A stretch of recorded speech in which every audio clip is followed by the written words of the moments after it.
హిమాలయ తపస్వి.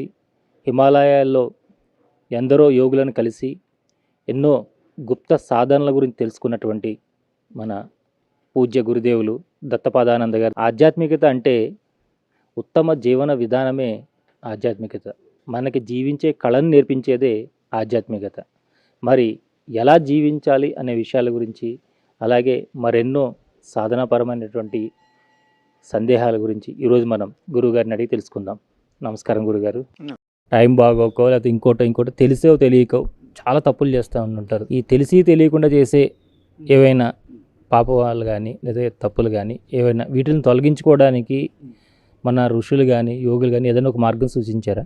ఆధ్యాత్మిక మిత్రులారా,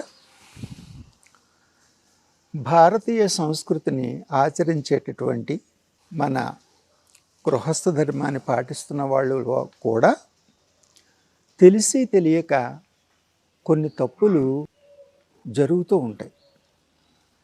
అది అవిద్య వల్ల అయితేనేమి, అహంకారం వల్ల అయితేనేమి, వీటిని జరుగుతూ ఉన్న వాటిని తొలగించుకోవడం కోసం భాద్రపద మాసంలో వినాయక చవితి వెళ్ళగానే వచ్చేటటువంటి ఋషి పంచమిని వీటిని తొలగించుకునే పర్వదినంగా మన సనాతన ఋషులు నిర్దేశించారు.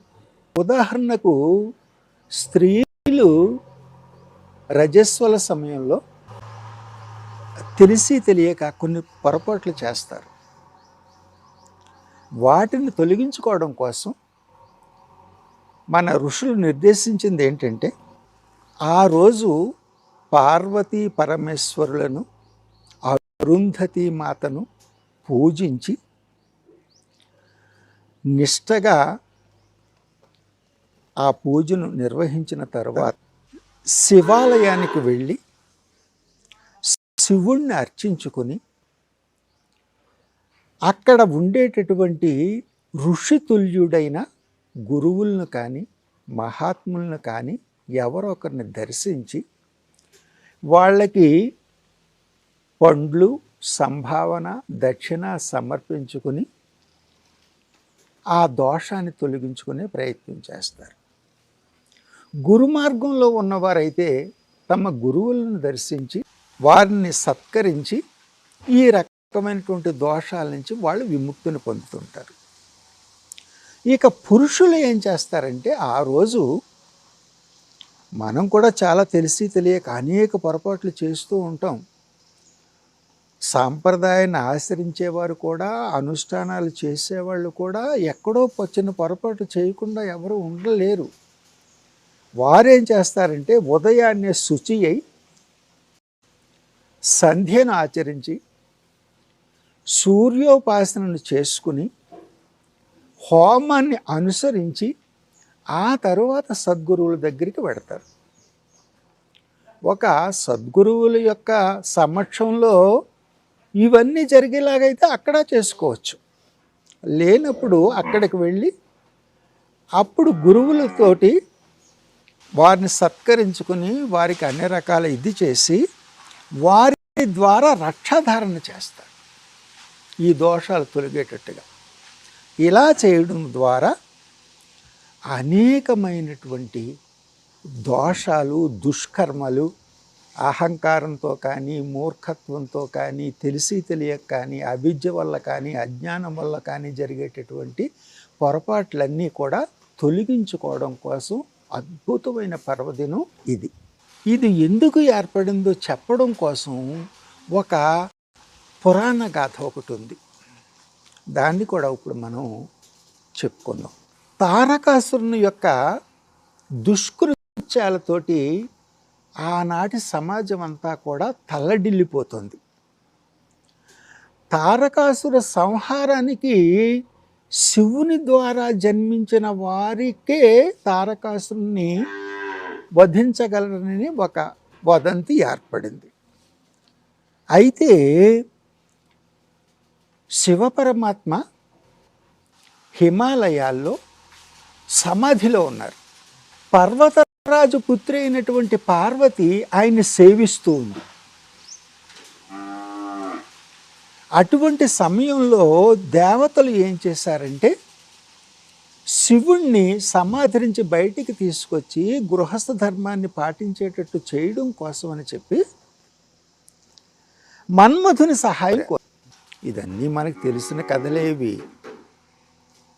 అప్పుడు మన్మథుడు కొంత ప్రయత్నం చేయడం, దానికి శివపరమాత్మ ఆగ్రహించి ఆయన్ని భస్మం చేయడం జరిగింది.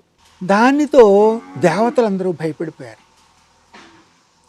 ఆ సమయంలో బ్రహ్మ విష్ణు సహాయంతో దేవతలందరూ వచ్చి శివుని దగ్గరికి రాగా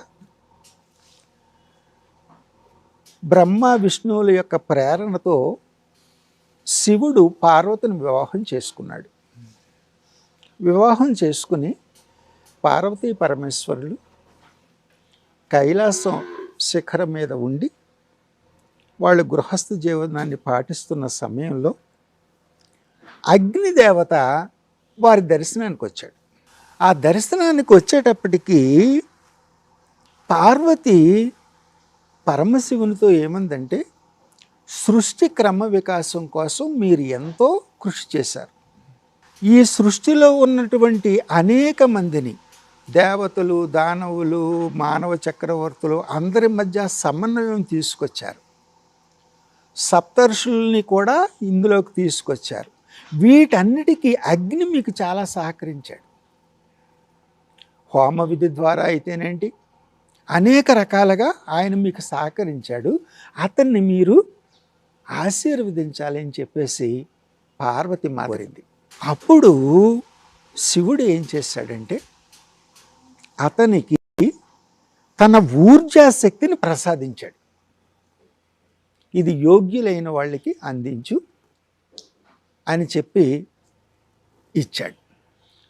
ఎప్పుడైతే ఆ ఊర్జాశక్తిని ఇచ్చాడో, అగ్ని సర్వభక్షకుడు, ఆయన అన్నిటినీ దహించేయగలడు. కానీ పరమశివుడైనటువంటి మహాదేవుడి యొక్క మహోన్నత శక్తిని భరించడం చాలా కష్టమైపోయింది ఆయనకి. వెంటనే ఆయన ఏం చేశాడంటే, గంగా తీరంలో ఉన్నటువంటి ఒక రెల్లు పొదలు విపరీతంగా పెరిగి ఉన్న చోట ఈ శక్తిని అక్కడ వదిలాడు ఆయన. అదే సమయంలో ఈ ఋషిపత్నులు, అక్కడ సప్తర్షులు ఉండేటటువంటి మునివాటికది, ఈ సప్తర్షుల యొక్క పత్నులు గంగా స్నానానికి వెళ్ళారు. భాద్రపద మాసం అంటే చలితో ఉండేటటువంటి ప్రదేశం అది. ఆ సమయంలో వెళ్ళారు, స్నానం చేసి వస్తున్నారు. చలి విపరీతంగా వాళ్ళని బాధ పెడుతుంది. తెల్లవారుజాం ప్రాంతకాలంలోనే వాళ్ళందరూ కూడా స్నానం ఆచరించేవారు. బ్రహ్మముహూర్తానికి ముందే ఇవన్నీ జరిగిపోవాలి. సూర్యుని తర్వాత స్నానం చేయడం అనేటటువంటిది విదేశీ మతాలు వచ్చాక ఇక్కడ జరిగిన అలవాట్లు అవి. ఆ సమయంలో చలి విపరీతంగా వీళ్ళని బాధిస్తూ ఉంటే, ఆ చలిని తట్టుకోవడం కోసం అక్కడ ఈ రెల్లు పొదలు దహించబడుతూ ఉంటే అక్కడికి వెళ్ళి శరీరాన్ని వేడి చేసుకోవాలని భావించారు ఈ మునిపత్నులు. అందరూ పెడుతుంటే అరుంధతి మాత్రం అభ్యంతరం వ్యక్తం చేసింది. అగ్నిని ఎవరు రగిల్చారో మనకు తెలియదు. ఎవరు రగిల్చారో తెలియని అగ్నిని మనం అనుభవించడం అంటే అది పాతివ్రత్యానికి భంగం కలిగించే విషయం. అందుచేత అది వెళ్ళడం మంచిది కాదని ఆవిడ సూచించారు. కానీ వీళ్ళు ముందుకు అడుగు వేస్తుంటే ఈమె మౌనంగా ముని వాటికి చేరుకున్నారు. వీళ్ళు అక్కడికి వెళ్ళి తమ శరీరాన్ని అగ్నికి దగ్గర కూర్చొని శరీరాన్ని వేడి చేసుకున్నారు. దానితో ఈ మహాదేవుని యొక్క శక్తి ఈ ఆరుగురిలోనూ ఆవహించింది. వెంటనే వారు గర్భవతులయ్యారు. గర్భవతులయ్యేసరికి వాళ్ళకి ఏమీ తెలియలేదు, ఏంటో జరుగుతుంది. అరుంధతి చెప్పినా మనం వినకుండా వచ్చాం. ఇప్పుడు ఋషులు ఏమంటారు అనే భయంతో వాళ్ళు మునివాటికి వెళ్ళడం. వీళ్ళలో ఏదో మార్పు గమనించినటువంటి మహాతేజస్సుతో ఉన్నారు వీళ్ళు. ఏంటి మహాతేజస్సు అని సప్తర్షులు గమనించేటప్పటికీ వీరు గర్భవతులని వాళ్ళకి అర్థమైంది. ఏమిటిది, ఆనాడు అనుష్ఠానాలతో ఉండే వాళ్ళకి ఇటువంటి ఇది ఎలాగొచ్చిందా అని చెప్పేసి వాళ్ళు, ఇది దోషం కాబట్టి మీరు మునివాటికి నుంచి దూరంగా వెళ్ళమని వారు కోరారు వాళ్ళని. వీళ్ళు ఈ తాపాన్ని భరించలేకుండా ఉన్నారు, మహాశక్తి. అప్పుడు వీరు ఏం చేస్తారంటే మళ్ళీ గంగామాత దగ్గరికి వెళ్ళారు. గంగామాత దగ్గరికి వెళ్ళి గంగలో దిగి ఈ మహాగ్నిని దానిలో వదిలారు. ఈ 6 పత్నుల ద్వారా, మునిపత్నుల ద్వారా ఏర్పడినటువంటి శక్తి షణ్ముఖ రూపంలో షణ్ముఖ కార్తికేయ కుమారస్వామిగా ఆవిర్భవించింది. ఆ రకంగా తారకాసురుణ్ణి వధించడం కోసం ఈ శక్తి ఉద్భవించింది. అప్పుడు ఎప్పుడైతే ఈ శక్తి ఉద్భవించిందో వీళ్ళందరూ కూడా అప్పుడు బయటికి రాగానే ఈ అరుంధతి ద్వారా ఈ విషయాన్నంతా గ్రహించినటువంటి సప్తఋషులు వాళ్ళు కూడా మళ్ళీ దాన్ని సమన్వయం చేసుకుని మళ్ళీ వీళ్ళని గౌరవంగా అక్కడ తీసుకువెళ్ళి అందరూ కలిసి పార్వతీ పరమేశ్వరుల దగ్గరికి వెళ్ళి వాళ్ళ యొక్క ఆశీస్సులు తీసుకుని అందరూ ఇదిగా ఉన్నారు. దీన్ని ఇటువంటి పొరపాట్లు జరుగుతూ ఉంటాయి కాబట్టి తెలిసి తెలియకుండా చేసిన ఈ దోషాలు పోవాలంటే ఈ ఋషి పంచమి రోజే దీన్ని పోగొట్టుకోవచ్చని అటు పరమేశ్వరుడు చెప్పడము, దాన్ని ఈ సప్తర్షులు ఈ మునిపత్నులు ఆచరించడము, ఆ ద్వారా ఈ దోషాలను వాళ్ళు తొలగించుకోవడం జరిగింది. అనుష్ఠానాలు చేస్తున్న వాళ్ళలోనూ పొరపాట్లు జరుగుతూ ఉండొచ్చు. భారతీయ సంస్కృతిని అద్భుతంగా ఆచరించే వాళ్ళలోనూ ఈ పొరపాట్లు జరుగుతుండొచ్చు. అసలు మన భారతదేశానికి గౌరవమే గృహస్థ ధర్మం.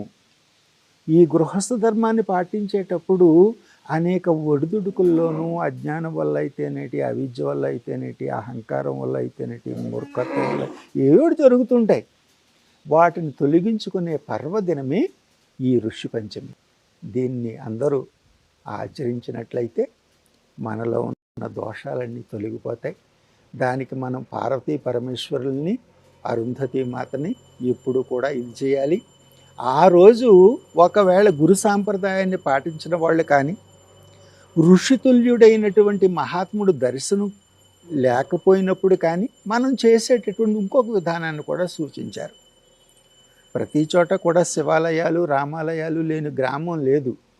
అక్కడికి వెళ్ళి అన్ని సర్వ విద్యలకి గురువైనటువంటి శివుణ్ణి దర్శించి ఆయన ఆశీస్సులు తీసుకుని ఆయన్ని అర్చిస్తున్నటువంటి పూజారికి దక్షిణ ఇచ్చి ఆయనకి నమస్కారం చేసుకుని రావడం కూడా ఒక మార్గం. దీన్ని అందరూ ఆచరించాలని కోరుకుంటూ మిమ్మల్ని ఇలా కలుసుకోవడం నాకు ఆనందం కలిగిస్తుంది. మీకు అందరికీ హరి ఓం తత్సత్.